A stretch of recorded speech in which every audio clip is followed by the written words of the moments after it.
Backpackers take to the woods for a variety of reasons. One frequently mentioned is a desire to settle into the slower rhythms of nature and escape the sometimes hectic pace of civilized life. Another reason is to enjoy being self-reliant and self-sufficient in the wilds. In the following, I'll suggest some ways in which the backpacker can become less dependent upon food brought from home or from the supermarket and more reliant upon the food that he may find along the trail. There are several obvious advantages to gathering food, wild food, along the trail. One hikes with a lighter backpack, and of course, the fresh food means more nutritious food.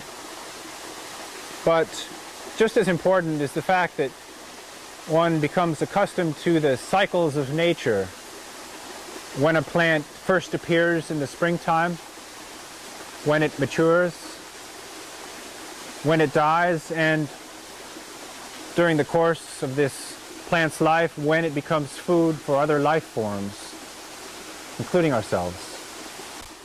We turn now to 10 wild edible plants, ordered according to their time of appearance, starting with leeks in early spring.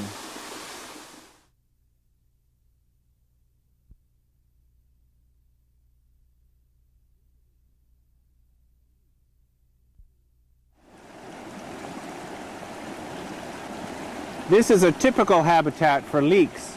Leeks or ramps, different terms for the same plant. Rich, moist soil, often found by the banks of creeks like this. And these are typical leeks. This is one of the first plants you'll see in the springtime, April, May. In the spring, these plants have 2 or 3 broad, green, smooth, parallel-veined leaves. Later in the year, June and July, these leaves will wither, and the plant sends up a single stalk on which there are a cluster of white flowers.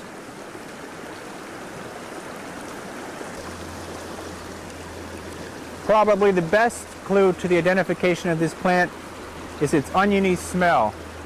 It's unmistakable. If the ground is somewhat wet, a stick works fine to dig the bulbs, which are buried a few centimeters under the surface.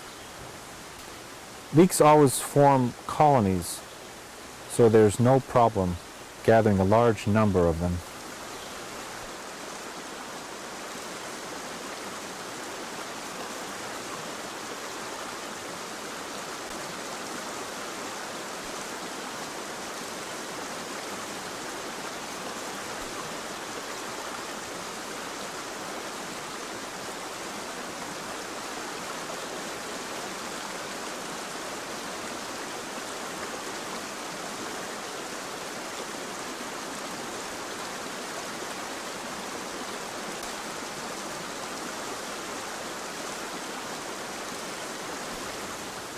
The whitish bulb, too, has a strong onion smell, and these can be eaten year-round.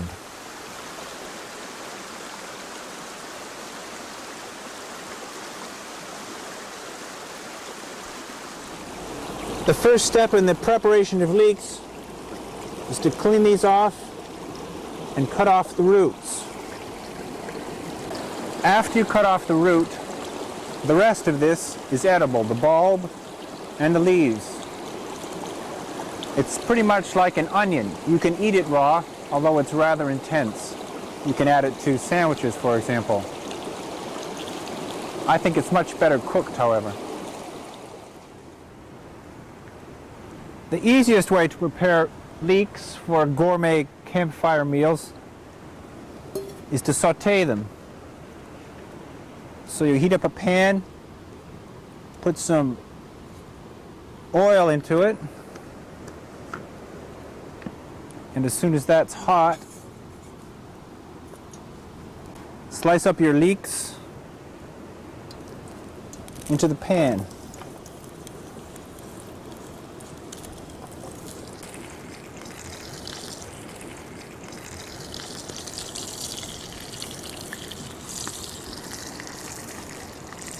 stirring so they don't burn.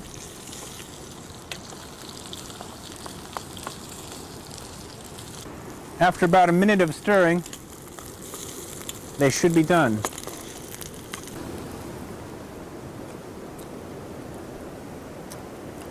These are really good. And after a steady diet of oatmeal and Pop-Tarts, something green like this is really going to improve your outlook.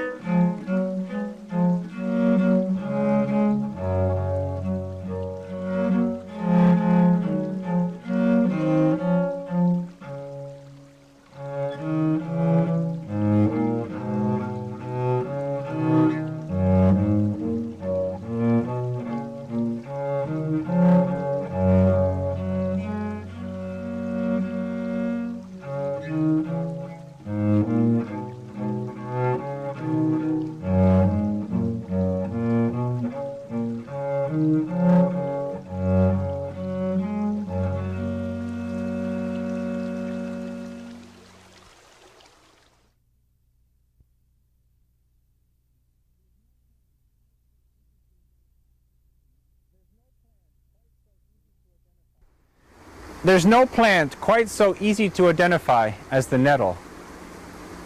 You're walking along a woodland road or beside the bank of a creek. Suddenly your legs start burning as if jabbed by 100 needles. You're lucky because you've found a stinging nettle. But you should, of course, identify it further. Look at the leaves. Oblong, strong-veined, a sawtooth edge, and like the rest of the plant, covered with stinging hairs. It's these leaves which are the edible portion of the plant, especially in spring and early summer. So how do you gather these prickly devils? It's best to use a knife or scissors, gingerly take hold of the leaf and snip it. And if by chance you still get stung, in my experience, it's best to simply ignore the burning sensation. It quickly passes. You'll have to rinse the leaves.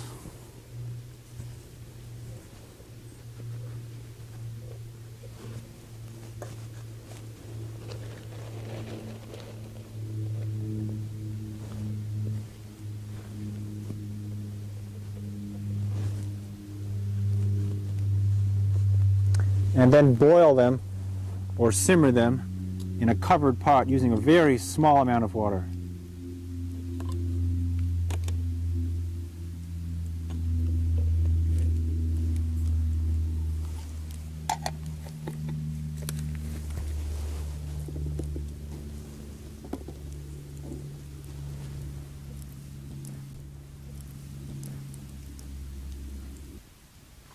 Ten minutes is up.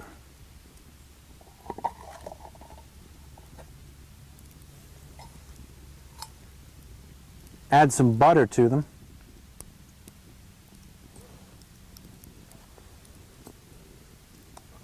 And if you have a lemon in a spare corner of your pack, add some juice.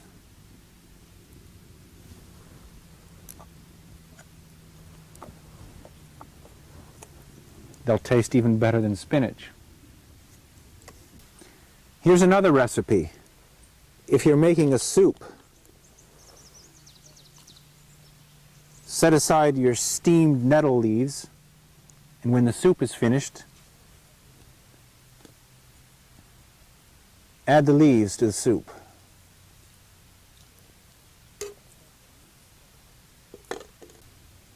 Because the leaves are so protein-rich, a simple soup like this becomes a main course.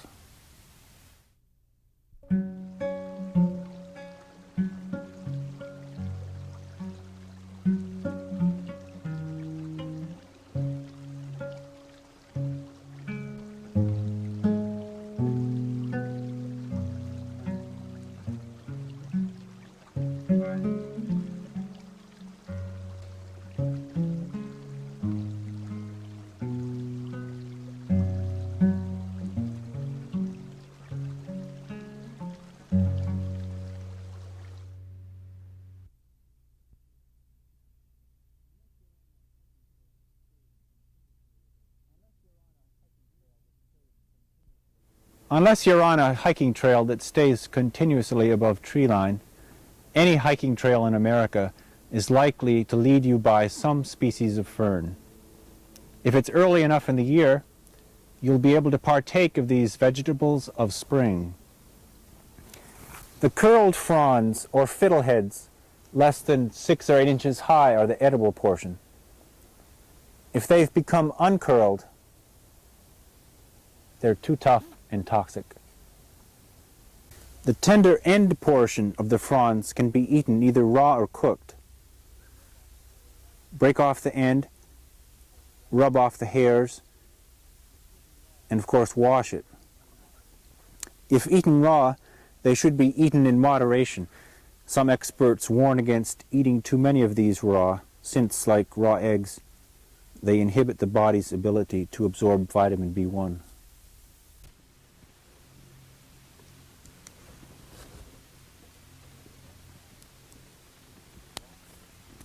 Fern fronds can be eaten after washing them and boiling them for approximately 20 minutes. However, I prefer this vegetable in combination with other vegetables.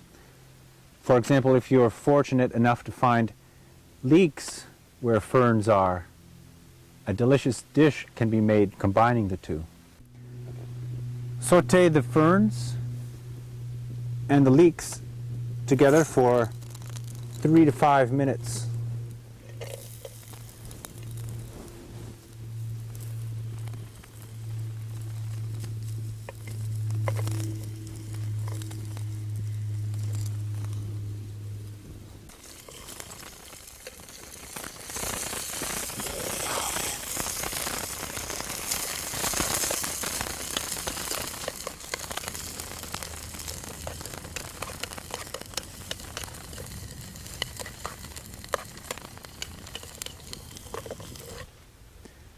Add some water and some vegetable bouillon.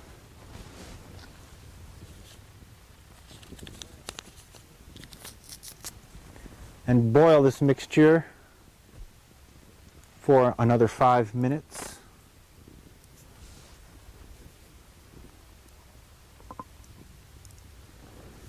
While that's boiling, prepare a piece of toast.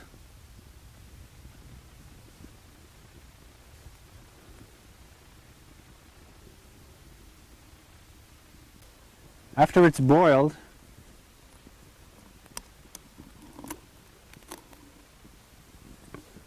scoop out the vegetables with some of the bouillon and spoon it over the toast.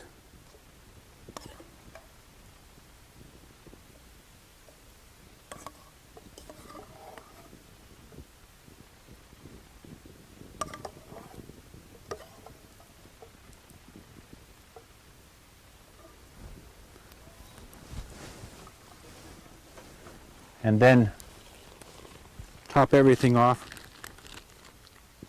with a few slices of cheese.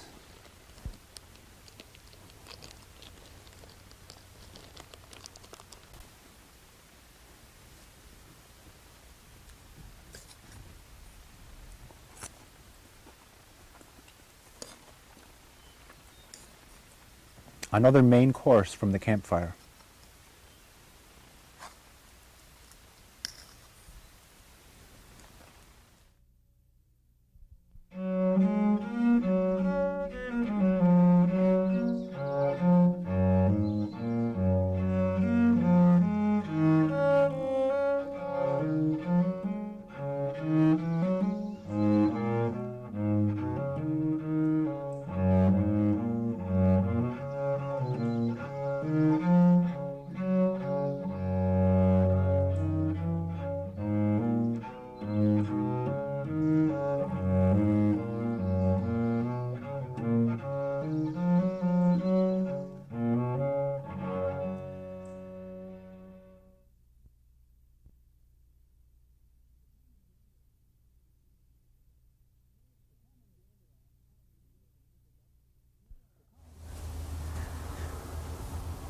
The common dandelion hardly needs an introduction. No, back here. Back here. The common dandelion is so well known, growing as it does in most gardens in most parts of the world, that it really doesn't need a detailed description. All parts of the plant are edible, except the downy seed ball. And in the early spring, the flowers and leaves which have been growing in the shade are absolutely the best, the least bitter. Of course, they don't grow in caves like that, but you get the idea. Before the flowers appear in the spring, the leaves are quite mild, and they're good for you. They have lots of vitamin A. I enjoy eating these leaves raw, uncooked, after washing them, of course. I imagine most hikers would prefer some sort of dressing, oil and vinegar perhaps. The unopened flower buds can be boiled for several minutes and served with butter. The flower heads are good added to pancake batter.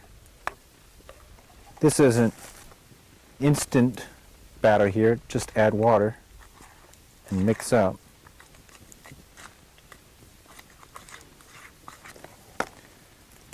Simply take the flower heads, slice them into the batter, as many as you want.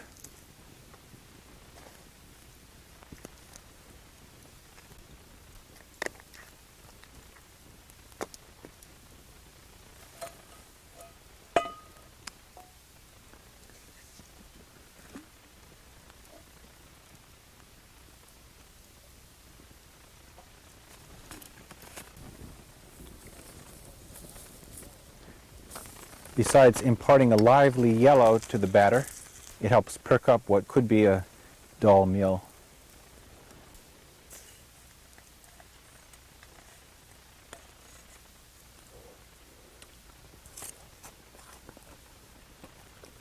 You should try it sometime. It gives you a whole new perspective on the day.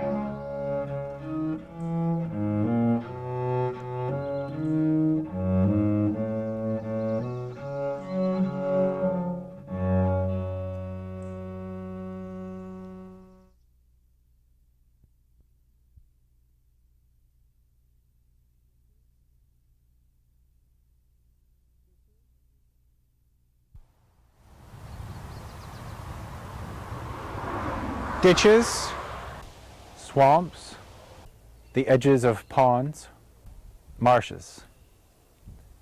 These are all home to one of the most versatile of wild food plants, the cattail. The plant is quite familiar. Sword-like leaves, a stiff, unbranched stem, topped by a cylinder of minute flowers which appear in early summer. The new growth can be spotted by locating the old shoots in the old flower heads. But be prepared to do some slogging. The spring stalks, up to 2 or 3 feet, can be pulled up, peeled down to the center white core,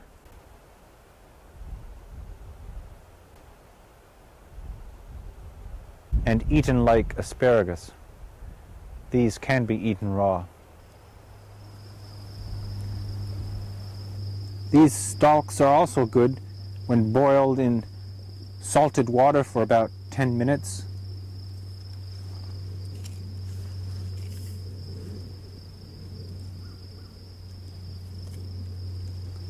And served with pepper.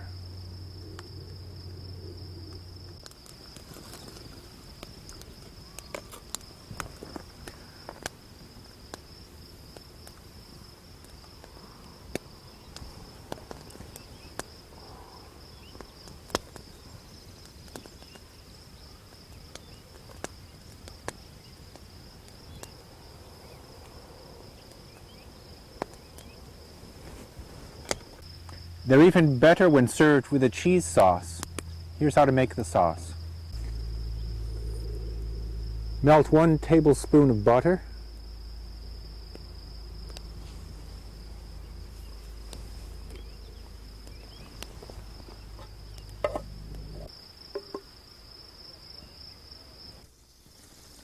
Into that butter, add 1 tablespoon of flour or pancake mix.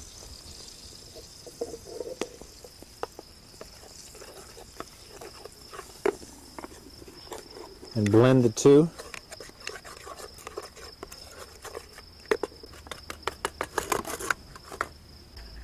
To the butter and flour mixture, add 1/2 cup milk. Heat it and keep it stirred until it's an even consistency. Finally, add some cheese slices, as many as you want.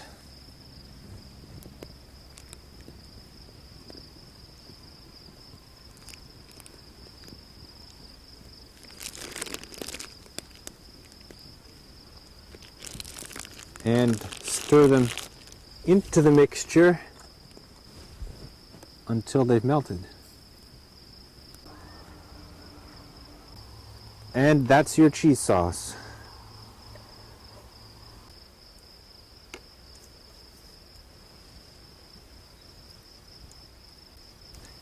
In early summer, the immature flower spikes can be gathered as they emerge from their sheaths, but be prepared to do some slogging.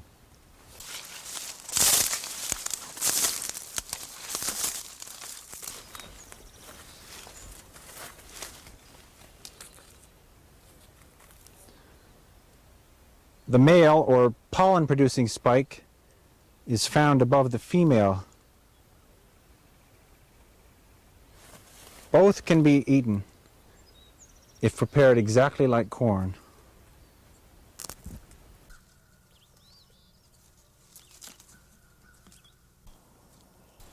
Boil them in water for 7 or 8 minutes.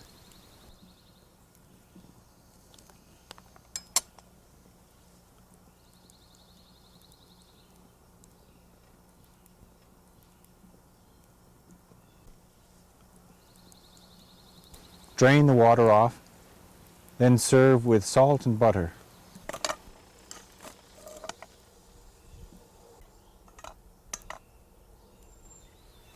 Eat them down to the rind. The female spikes and male spikes have different textures and different flavors, but either spike can be counted among the best of the wild edible plants.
There's a class of wild edible plants which I'll call trail-side nibbles.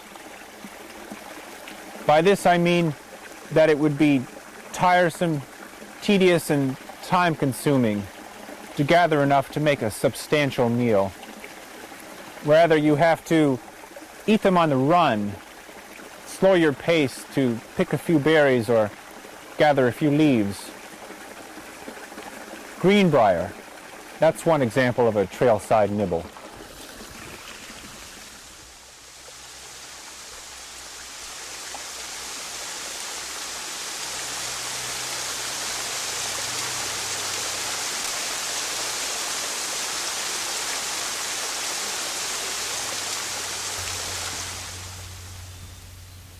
There are several varieties of Greenbrier. All are edible. All Greenbriers are prickly green-stemmed vines with tendrils. The leaves are parallel veined and alternately arranged on the stem. Judging from the shape of the leaf, this appears to be the so-called common Greenbrier. The raw tendrils and leaves are quite delicious. Break off as much of the tendril as is tender. These tend to become woody in old age. And the young leaves are best. Again, in old age, these tend to be quite leathery. Fortunately, Greenbrier produces new leaves and tendrils from spring until late in the summer. I should mention that some people eat the spring shoots of Greenbrier. They can be steamed and served like asparagus. So the bad news is that it takes just less than forever to pick enough tendrils to satisfy one's craving. The good news is that when you find one Greenbrier, you tend to find several.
None of the plants we've talked about so far in this video have had poisonous lookalikes.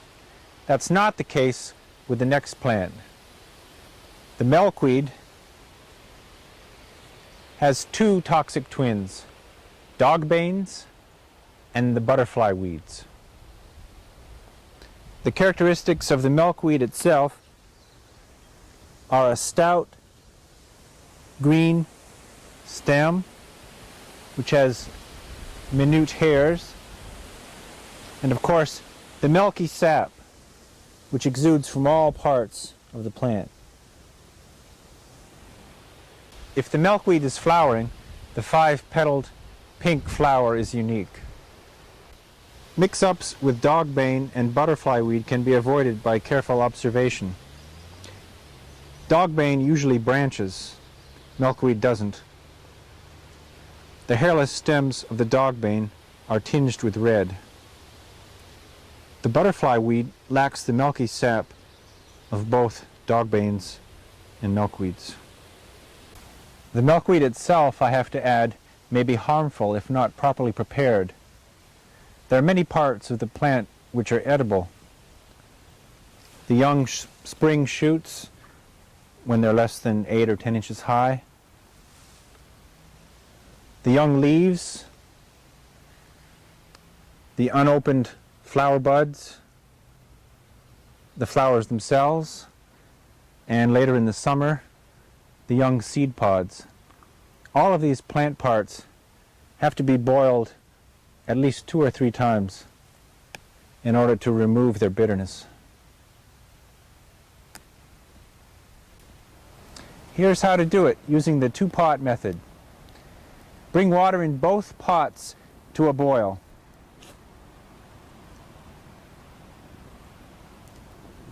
Add the milkweed to one of the pots.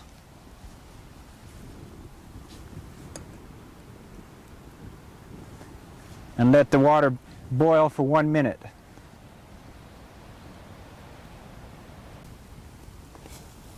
Drain off the greenish colored liquid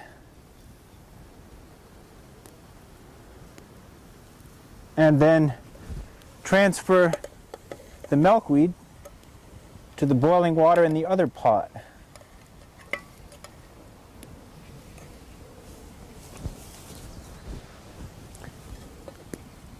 And then let that boil for 1 minute. In the meantime, add water to the first pot for the final boiling.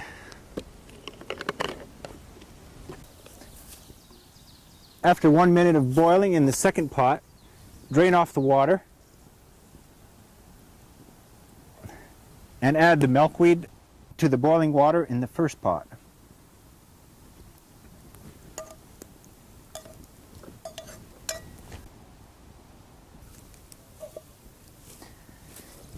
Now you should let this boil from 5 to 10 minutes until the milkweed is tender. The important thing to note here is that the plant is not placed in cold water and then brought to a boil. This tends to fix the bitterness rather than remove it. One of my favorite parts of the milkweed are these unopened flower buds, broccoli-like in appearance. Prepare these just as I've described. Then add a bit of pepper, just a pinch of pepper, and a little bit of tomato ketchup.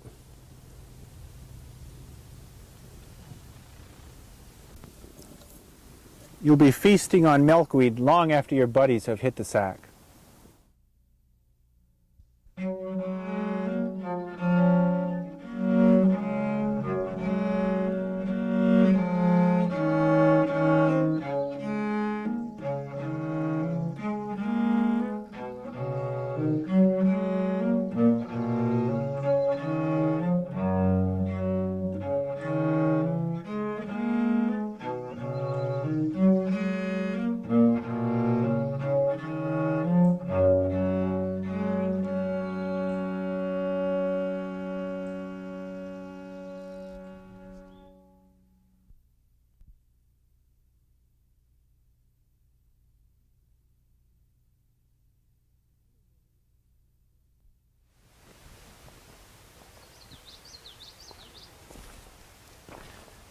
Elderberry is a common shrub which grows in rich soils and is found throughout much of the eastern United States. It often appears along roadsides, along stream banks, or in open woods. The leaves are compound and consist of 5 to 11 leaflets with jagged edges. The twigs all have a prominent white pith. I've heard it said that the American Indians used to punch out this white pith in order to make flutes and whistles.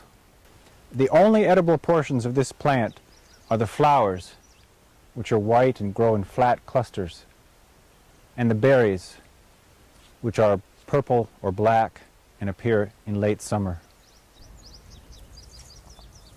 I like both the berries and the flowers best when added to muffins or pancakes.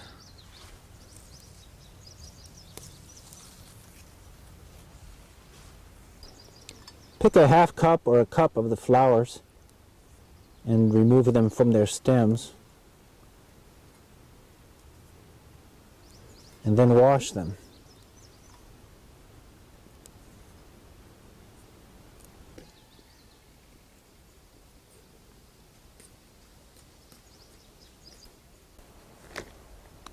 After your elderberry flowers have been picked, washed, and somewhat dried, you should prepare your pancake batter. I'm using my favorite instant mix here.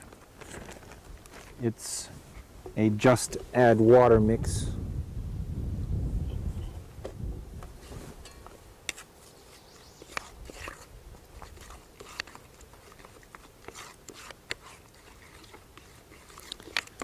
So at this point, fold the elderberry flowers into the batter.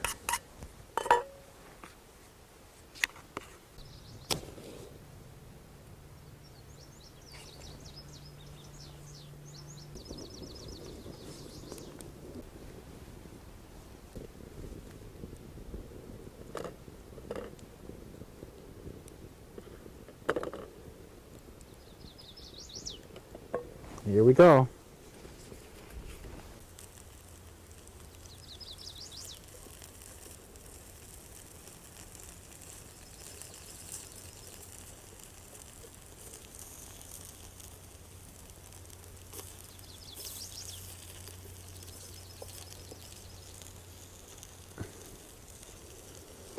All right, here we go. Yes.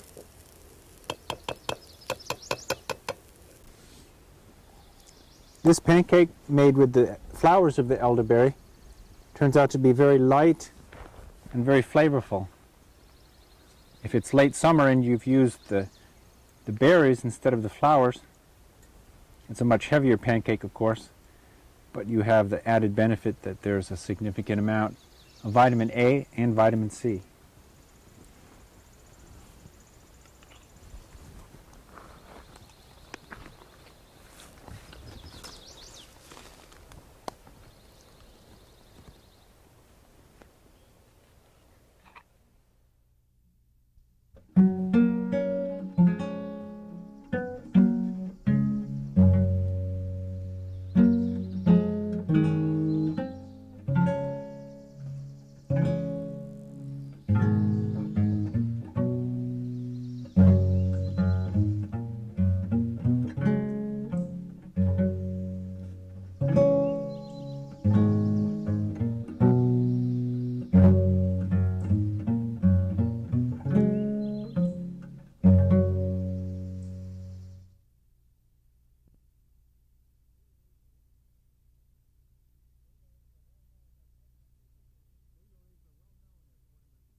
Daylilies are well known as ornamental plants.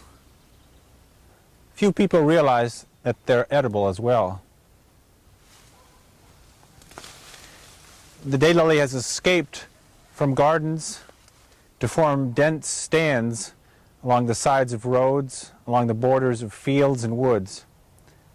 But it's important not to mistake the daylily for other types of lilies. The blossoms, orange, are unspotted and they open to the sky. The flower stalks are naked, leafless, and the sword-like leaves grow up from the base of the plant. The best parts of the plant in spring and early summer are the unopened flower buds and the opened flowers. The unopened buds taste surprisingly like green beans. In fact, they can be treated exactly like green beans. Thus, the easiest way to prepare them is to boil them for 4 minutes in water and then serve them with salt or pepper or butter. I might add that they taste quite good with soy sauce and rice.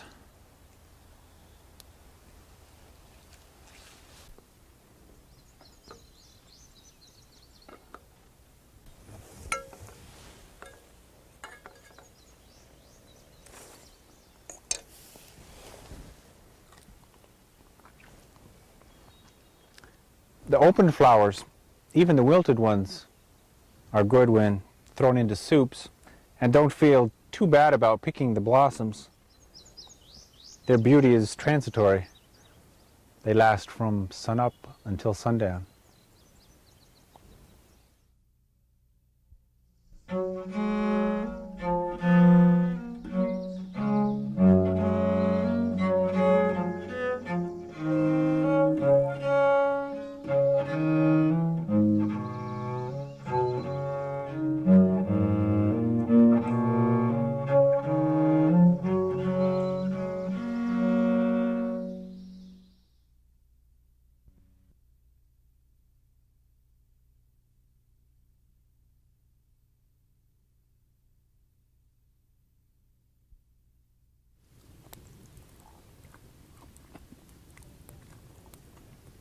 The meal is over.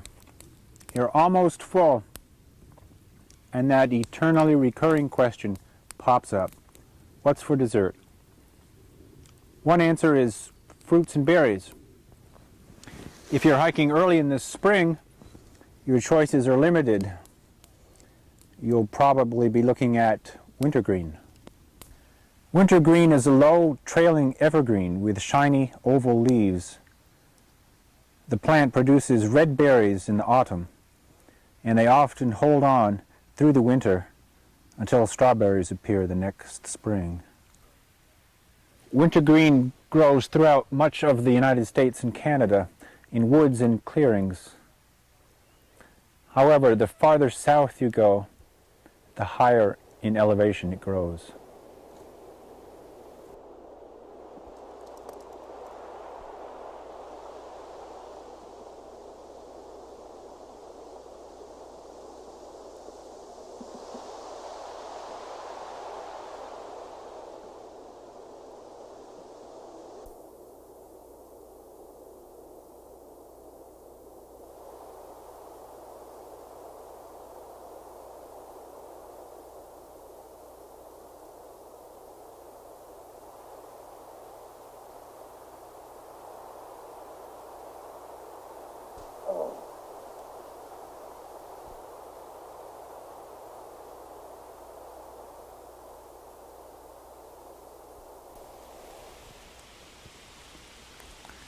Crush the leaves. They smell of wintergreen, which is the dominant odor of Bengay. You can use these crushed and torn leaves to make a darn fine cup of tea. Some people suggest that the intake of wintergreen be limited, just a few berries and 1 cup of tea. They're really treating wintergreen as a medicinal. It has a relative of aspirin in it, which means that you can enjoy dessert and at the same time soothe your aching feet.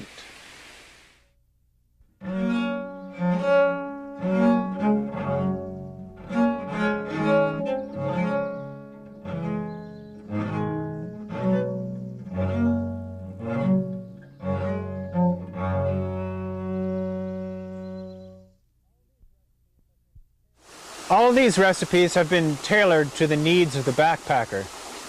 In general, very few ingredients are required and most of them are very simple to put together. There are, however, more interesting and complex recipes. I'll mention one book with unfailingly good recipes. Wild Foods of Indiana and Adjacent States by Alan and Sue McPherson. Many of the plants mentioned in this book are found throughout the eastern United States and not only in the Midwest. Many more wild edibles of spring could have been mentioned. We've discussed those which are of the greatest interest to the backpacker. The best field guide known to me is Lee Peterson's A Field Guide to Edible Wild Plants. There are several guidelines I could offer the beginner. The two most important are designed to ensure the safety of the human and the safety of the plant, respectively. The first rule is, don't eat any plant you cannot positively identify. And remember that, as with any plant, some individuals have specific allergies. Eat sparingly at first. And the second rule is, always leave enough of the plant to ensure its survival. If possible, leave enough for the next backpacker.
Forage wisely and well.